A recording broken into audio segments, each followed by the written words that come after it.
Hey gamers, welcome to another gamer video. I just finished Persona 3 Reload. I have a lot to say about this remake because Persona 3 is one of my favorite games I've played from Persona in years. I played Persona 5, I played Persona 4, and I played Persona 5 Royal.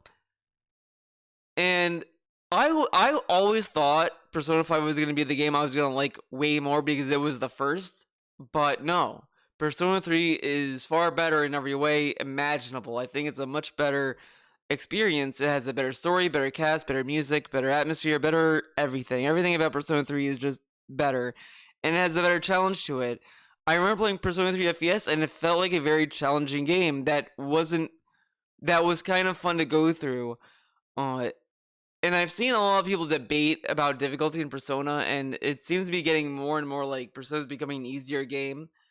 And Persona 3 is really one of the last games I do feel is more akin to Shin Megami Tensei, which is obvious because Persona is a spin-off of SMT. So I do like that Persona 3 kind of retains the difficulty from SMT in its gameplay. Persona 4 kind of has that, but Persona 4 Vanilla is trash anyway. I'm not gonna fucking defend. Don't bother defending it. You have a better chance defending Golden at this rate. Don't defend Persona 4 Vanilla. Just don't. It's a shitty game on every level. But then you have Persona 5 where it's just like it has good RNG that kind of fucks you up, but at the same time, it also is kind of easy in other ways. Uh, but Persona 3 was actually a very challenging game, and I really enjoyed the using the AI controlled party. It was very charming and endearing in a way. And I know a lot of people don't love it, and they're like, "Oh, just have it be player based instead of whatever Persona 3 did." And I would agree with you if I only play if I'm playing Persona 3 for the first time and I lost like over and over, but there was something endearing and charming about it because I just started to realize the more I was looking back, I was like, oh, I remember this one boss was giving me a hard time, and then like Mitsuda did Ice Break on Gifa Joen, which I needed because then I could win the fight or whatever.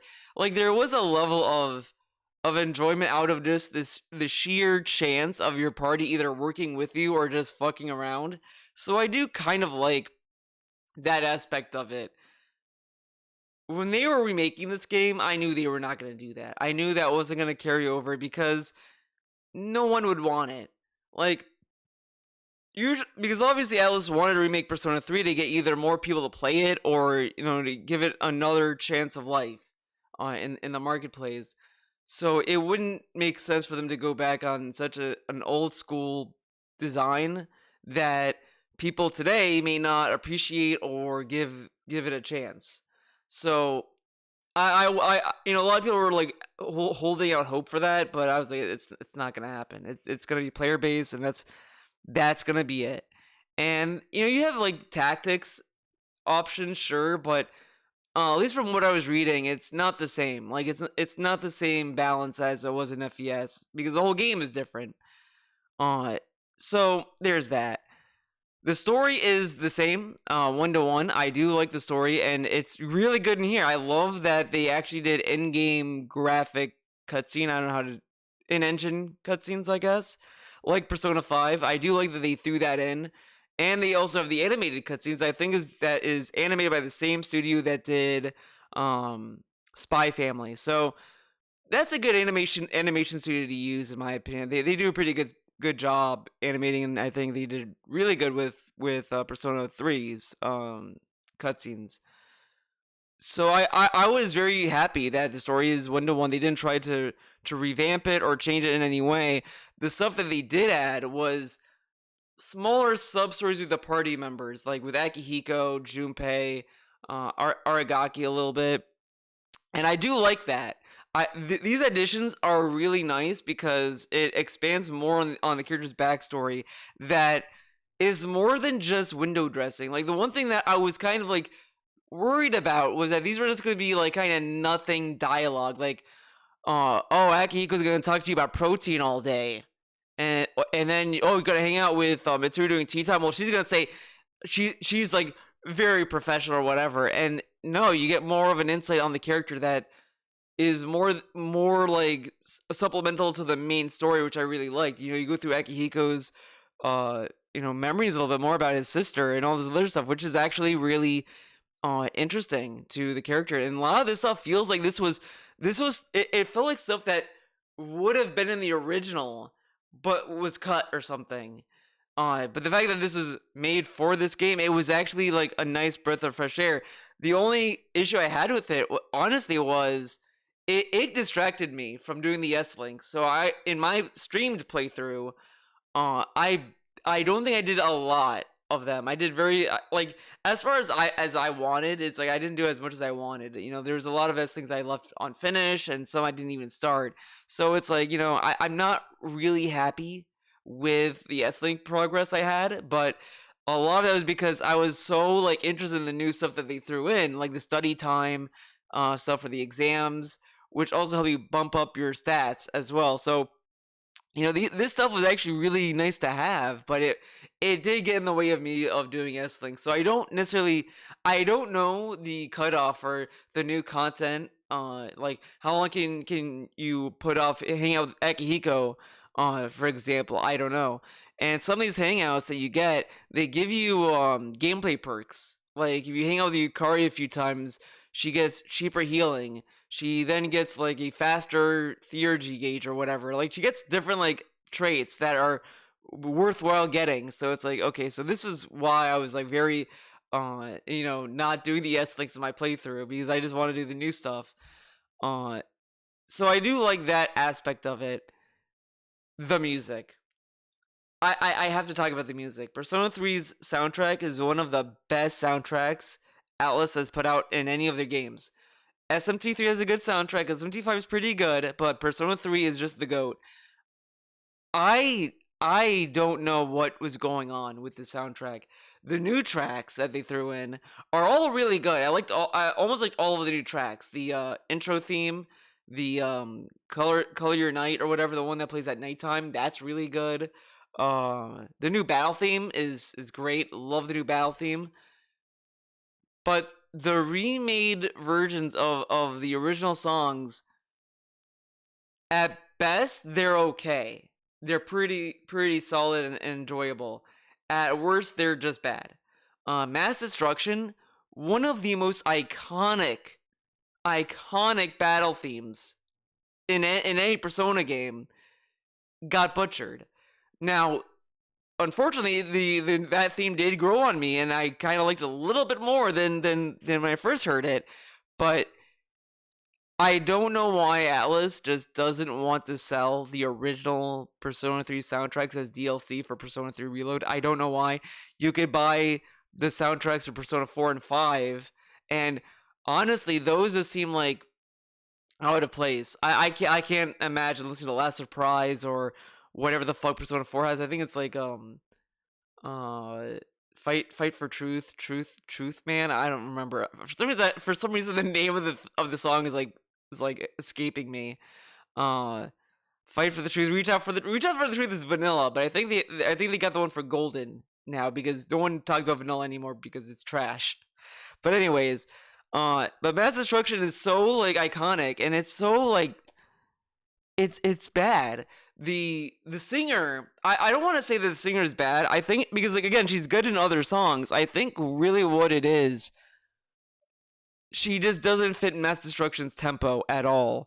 Like Lotus is doing his usual shit, but with her it's just like baby baby baby baby baby. It's like okay, da da da, da like okay, like why couldn't they get the original the original singer? Like, did she just not want to do it? Was there a dispute? Like, what happened? Like, why do they want to get a new person? And it almost seemed like a little conspiracy theory. It was like this person thought that she was doing music for Persona 5 and then just sung it in Persona 3's music. Because I think if you took her like voice and threw in Persona 5, it fit in just fine. It would work. But with this, it's like, what is this? which I think is why the newer songs work better because the original ones have a very distinct feel to them. The Dorm music is pretty solid. I still like the original, but this one it grew on me a little bit more. Uh, Changing Seasons, I've always loved Changing Seasons. The new one is pretty good for the most part, but whatever. The instrumentals, like the Master Tartarus, and I think there's another one. I can't remember the name of it.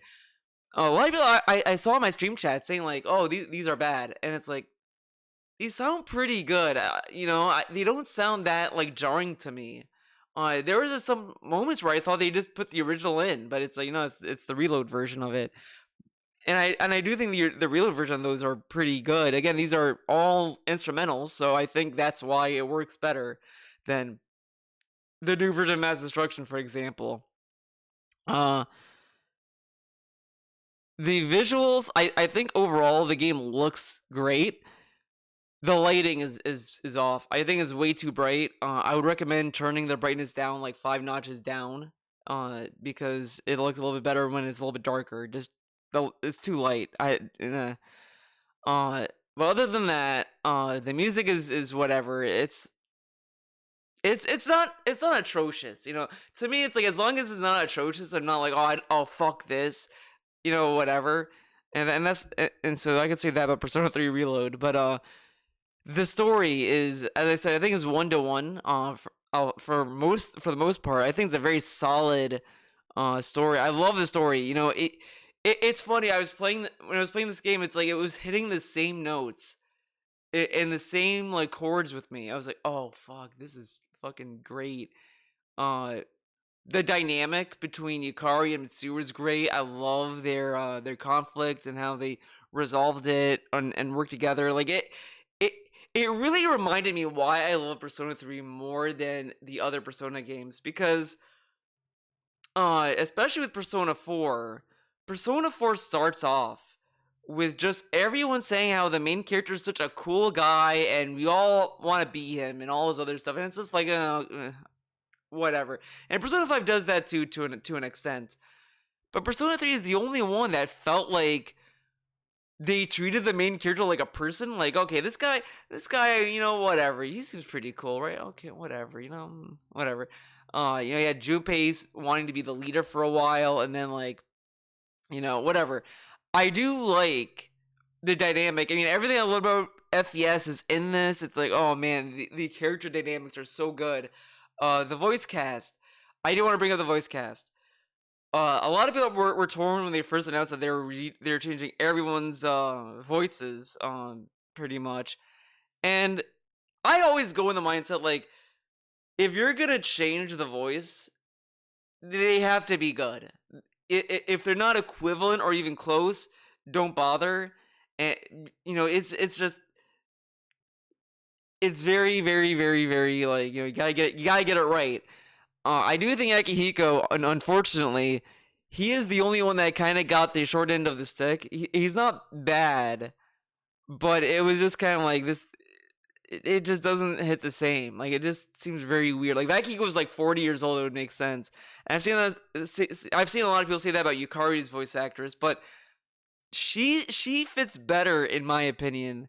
I like the original Yukari voice actress, of course. Don't get me wrong, but the new one is solid for the character, and I think she fits the character. The one that I was very, very, very, very fucking concerned about is Mitsuru. The original voice actor is voiced by Tara Platt, who also voices Milia Rage in Guilty Gear, Sign, and Strive. And honestly, she was part of the reason why I wanted to meet Milia. Honestly, for real. But she was Mitsuru as well, and I was like, oh man, she's not Mitsuru. Who's gonna be Mitsuru?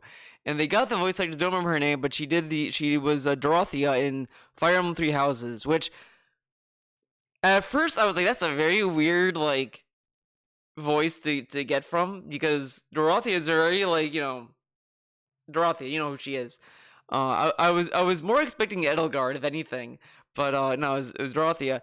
But then I heard her and I was like, she does a pretty good job as Mitsuru, and same with Junpei. Junpei, I think, is very on point with how the other guy used to used to do it. Vic Macaroni. You know, he was Junpei. Then shit happened with him, so he's out. And then they got this new one, and the new one is pretty good. I think the new one is also is as good as I said.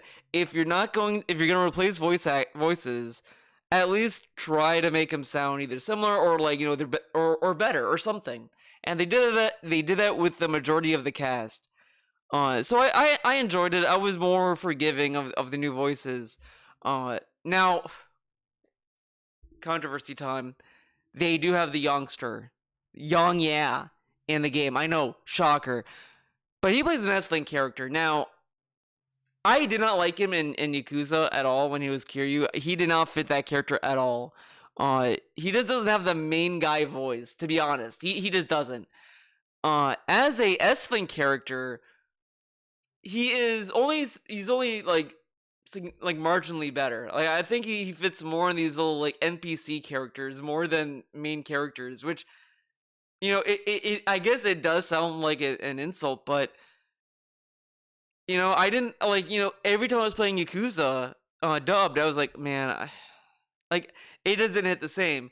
But when he was the rival in Persona 3 Reload's S-Link, I was like, okay, you know what? Fine. I think it's a very like traditional kind of voice he's doing. Uh, I don't think he's necessarily awful when it comes to that kind of like role. I do, which I do think matters when it comes to voice acting is the kind of role you're putting them in. You can't just throw a voice actor into a character and then expect them to turn out an A+ performance. You have to find the role that fits them, and Young honestly fits more as an NPC than an actual main guy. To be honest. But other than that's the only hot take I got for you about the youngster this time. But everyone else is great. I love the that they voiced all of the S things completely, which is great. I didn't mind reading, by the way, but we all missed my impeccable, perfect old couple voices I used to do when I streamed Persona 3 FES. Everyone loved it. Everyone said, Theo, you do such a good job. You should go into voice acting. And I said, no, don't be ridiculous. And then I moved on with my life, and here I am. But yeah, they voiced everyone, and I think that's a very good turn on it, because it makes you wonder about the budget, because I feel like there's no way they're gonna do that for Persona 6. Unless there's gonna be severe concessions or like not as many S-Links or whatever. If it's not that, then they're not doing it. I just can't see them doing this, because I think with this was at least a somewhat of a budgeted title.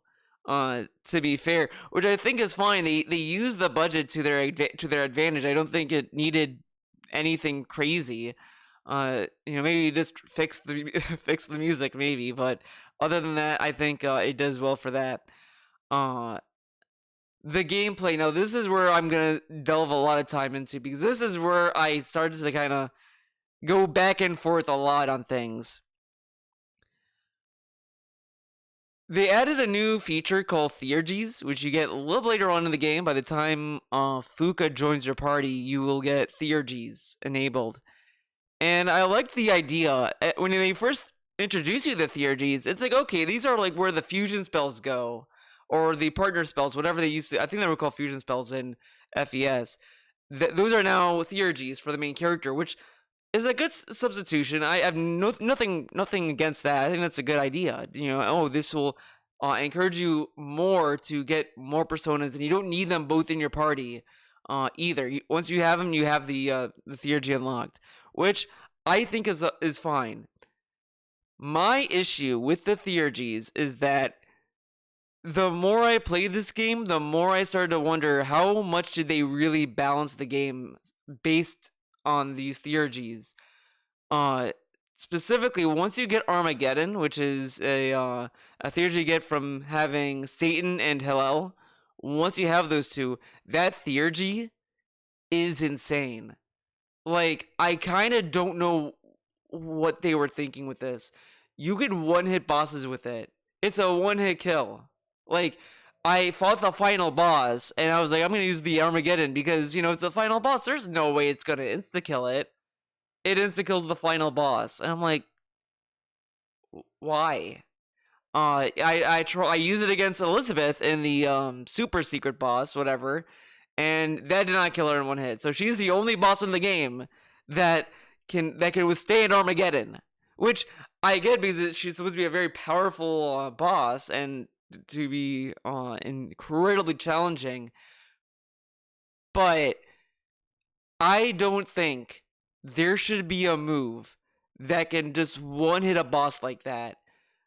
Like that to me, I saw people debate the Theurgy's balance months ago, and I was like, well, I think they're balanced pretty well. I think the fact if you use it, you have to build the meter up again. All this you have to like start thinking about meter usage. And then I got Armageddon, and I'm like, no, this is pretty broken. And a lot of the Theurgies were also like just filling up way faster as well, and it just destroyed some boss fights. The tank. This boss fight was infamous for me because he was single-handedly the one boss that could have stopped me from playing Persona 3 FES back in the day. That fight was insanely hard. I beat it. I saved. The power went out. And I was like, holy shit. And it was like literally a second after I saved. Like, it was crazy. I still think about this every day. Because if I dilly-dallied a second more, I would have to redo that boss fight. And I don't think I would have wanted to be completely honest. Because that boss fight was a pain. Turn over to Reload. That boss fight was a joke. A joke. I had Theurgies. Done. Finished. And it's like, I don't understand. Now, there were gatekeepers that were actually significantly harder. And there were some boss fights that were actually hard as well. I think the Love Hotel boss fight was actually pretty hard as well. But it's so hit or miss that it just doesn't seem intentional. Like, I don't know what was going on. It was like they designed it to be one way, and then they were like, okay, this is good. It's challenging, great. And then someone said, we should add Theurgies to the game. And they're like, okay, sure. And then they added the Theurgies, and then that just kind of broke the game, and they never went back to fix it. Because I kind of don't know why they thought Armageddon would be a fair thing. Now, you could argue, well, this is a thing you get from an S-Link. I get that, but at the same time, it's not even that hard to get. Like, it's not asking a lot to get to it. Now, of course, you need to be a high level to fuse Hell, but again, these aren't hard requirements. Like, you could just do that in your sleep. Like, that's why I think these Theurgies on paper, they're interesting, but they're not balanced.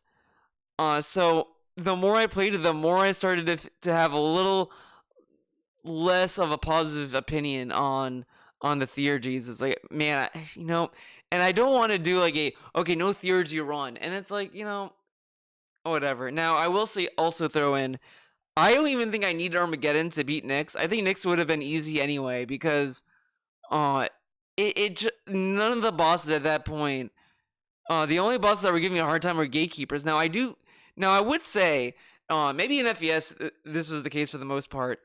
They might have made the full moon bosses easier in the sense that, like, you can't go back a day. You can only go back a save, but if you saved, the day of the full moon, you can't, like, really do anything. So I think in FES, they try to make the boss fights a little bit more doable, so you could at least kind of progress, in my opinion. I don't know if you could get soft locked or not.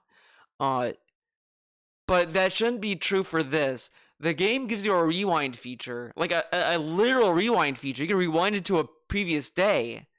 And I think if you're going to do that, you should just make it harder. Like, that's why, like, save states, the hot topic of save stating, I think if you're going to use save states or have that be an option that's going to be enabled in your games, make the game harder. Just turn the difficulty up, because that will help people not get soft locked in areas or anything. And if you're good at it, if you're good at the game, you're never going to use it. But you'll have the difficulty there just by default. So I don't know why they give you a rewind feature and they made these bosses somewhat easier. Meanwhile, gatekeepers can sometimes be even harder. And it's just like this disjointed kind of thing is weird. I do like the new border floors they added, where it's kind of like a boss rush to get to the top of that current block. I like that. That's a good like battle of attrition or battle of stamina, which is actually rewarding if you're able to do it without using MP a lot or whatever. It's a great thing. I loved those additions. The Monad doors. Love the Monad doors. I think those were really cool additions that made it more fun to kind of grind because you could actually get materials to help you make better gear, all this other shit. So the Monad doors added a lot of variety to the game and made grinding actually fun.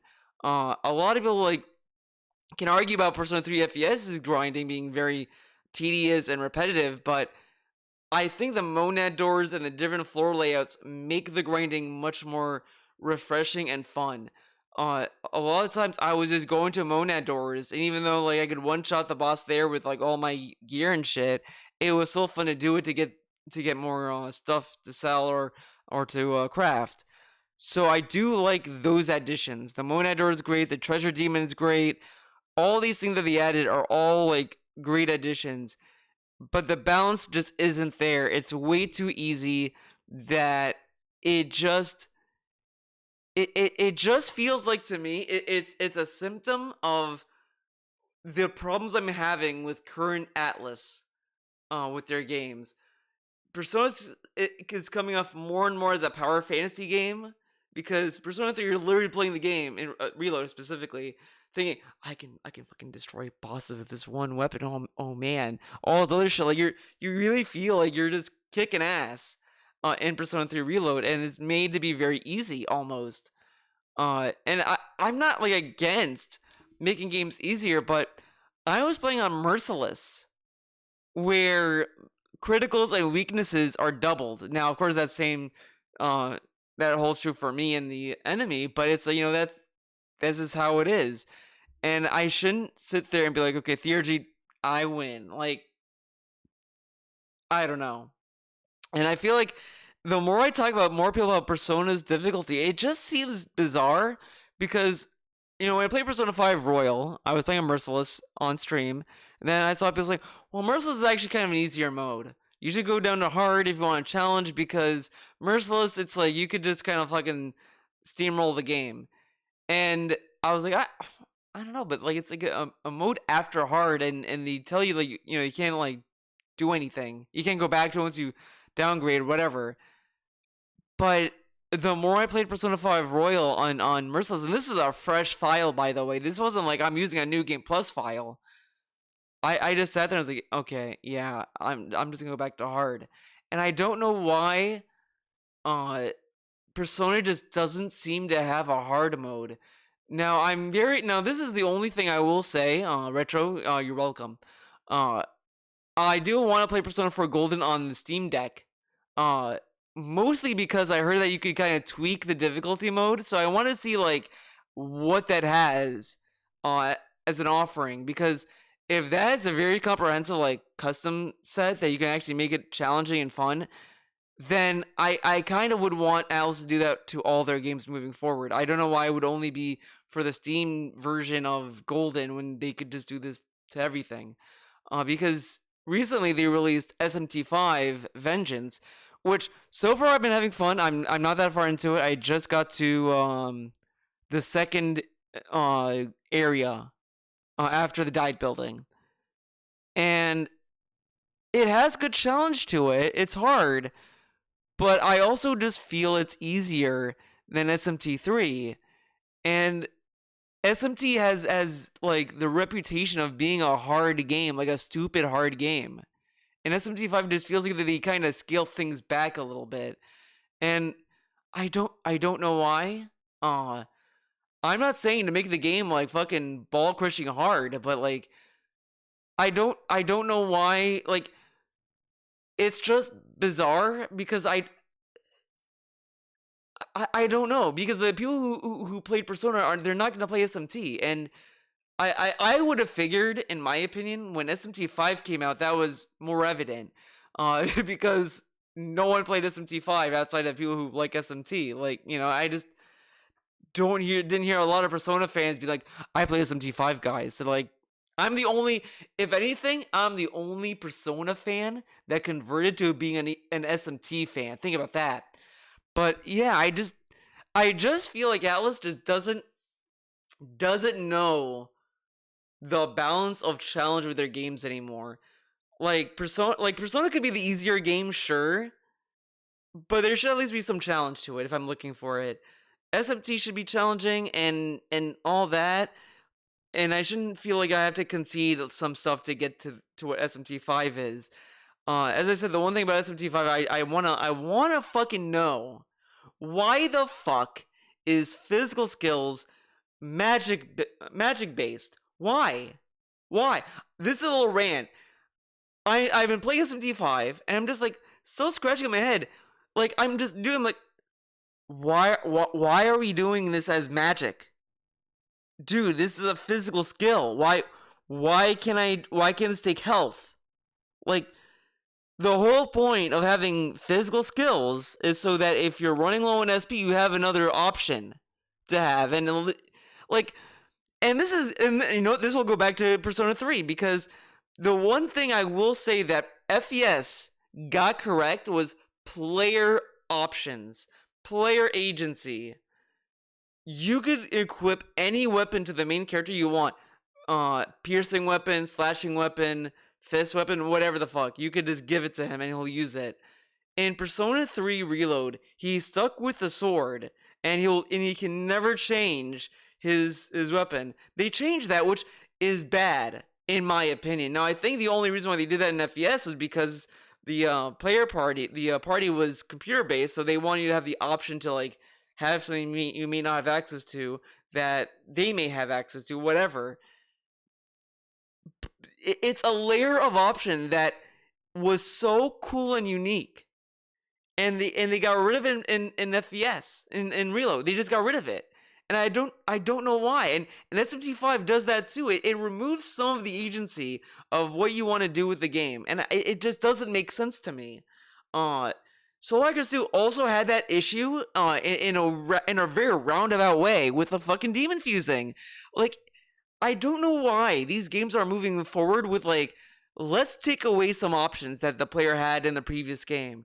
Like, and it just doesn't make sense. Why are physical skills magic based in SMT? I don't know.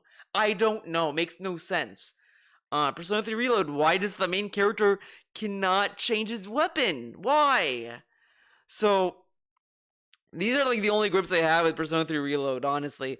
Now if you were to ask me, is Reload definitive? Is this the definitive experience to play Persona 3?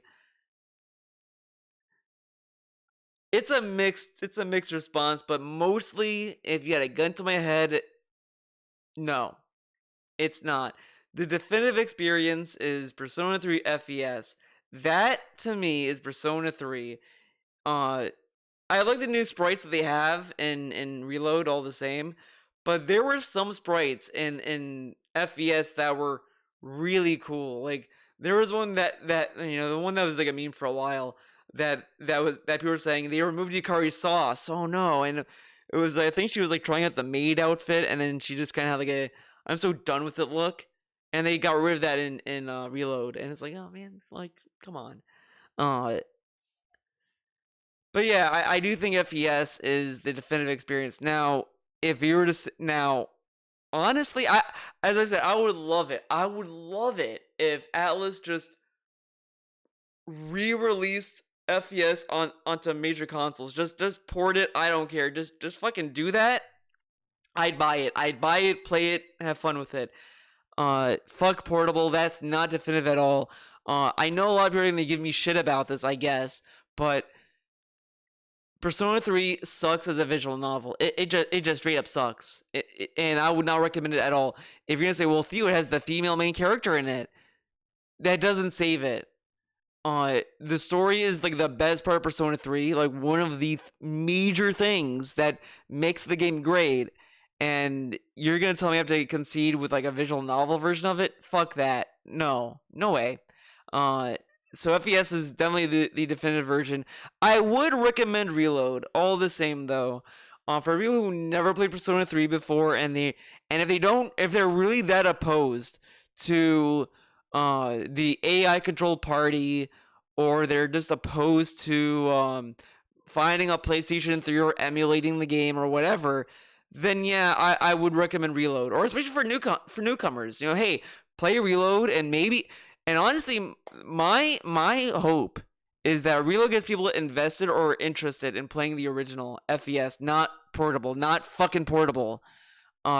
Because FES, I think, is a far better game that Atlus will never be able to put out again. When Persona 6 comes out, I'll play it, but I just don't think it will be as good as Persona 3. That is the one game I think Atlus cooked with, and they can never top it. Same with SMT3. Though I haven't played SMT4, so I can't talk about that, but whatever. It is what it is. So that's it for this video. It was wild. I had a lot to say about Persona 3 because it's one of my favorite games that Atlus put out. So if you were to ask me what I'd rate Reload, I'd rate it 8 coffees out of 10. That's how I'd rate it. It's solid. It's great. It's I don't remember if it was 60 or 70, but it's on Game Pass, so check it out. I will be playing The Answer, though. Definitely. I want to see what they do with it. I just have one thing to say, I guess. They better not fucking fumble. Heartful Cry, that track, banger. If that track gets fumbled, I'm gonna get on a plane. Okay? And the track Interstice of Time, if those two tracks are fumbled, I'm boarding a plane. Okay?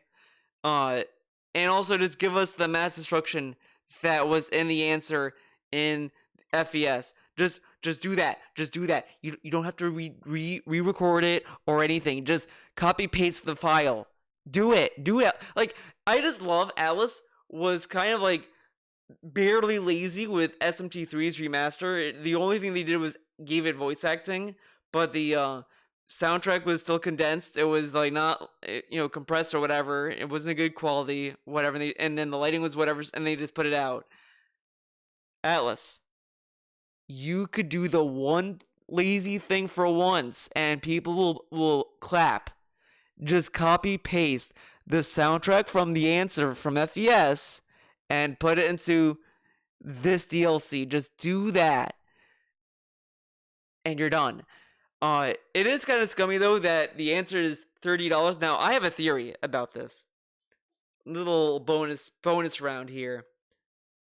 I think Atlus is gonna sell The Answer separately on its own for less. I think they only are selling the $30 season expansion pass right now because it's, hey, this is for the whole year and all this stuff, and then it's gonna lead into this. They just want you to get the $30 edition now, to be like, oh, I need this now, whatever. And then when the actual DLC comes out, it's gonna be separated. Watch. The Answer will be a separate DLC that you can buy separately for less, maybe. But again, if you have Game Pass, it'll be a free download as well. So it is what it is. That is it. I will do another one of these videos once I play that DLC when it comes out in September. I'm very excited to play The Answer. I'm very interested in what they do with it. I know that they already said that the story is going to stay the same, which is good. I love the story. Yeah, that's right.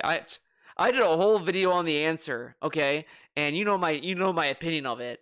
So thank you for watching. I'll see you guys next time. Bye-bye.